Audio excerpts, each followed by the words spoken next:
import tools now include the ability to read PDF and Adobe Illustrator files. This includes support for lines, arcs, circles, splines, polygons, and text. To read a PDF file, select the File, Import, PDF 2D option. Then select a file with the extension .pdf.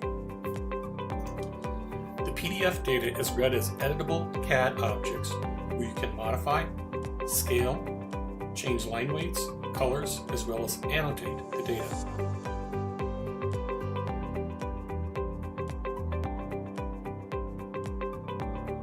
Note you can also drag a PDF or AI file directly into the window from your desktop.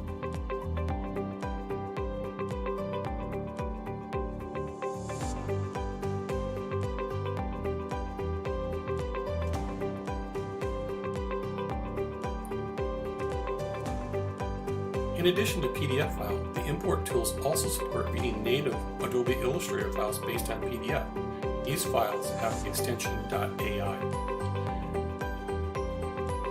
As previously mentioned for PDF files, spline support is supported, including Bezier curves, which are a popular operation within the Adobe Illustrator application.